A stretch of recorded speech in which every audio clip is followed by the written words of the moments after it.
तो हेलो दोस्तों, हम इस वीडियो में बात करेंगे भोजपुरी के सुपरस्टार चंदन चंचल जी के बारे में।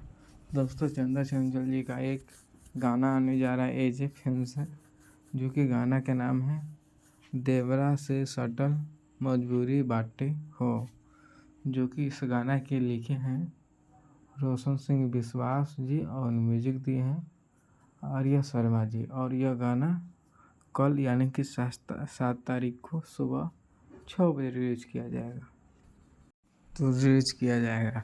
तो दोस्तों, हम इस गाने के बारे में बताना चाहते हैं, जो कि बहुत ही अच्छा गाना लग रहा है, बहुत ही बेहतर। जो कि चंदन चंचल अभी तक ऐसा गाना नहीं गाए हैं। बहुत साफ सुथरा लग रहा है।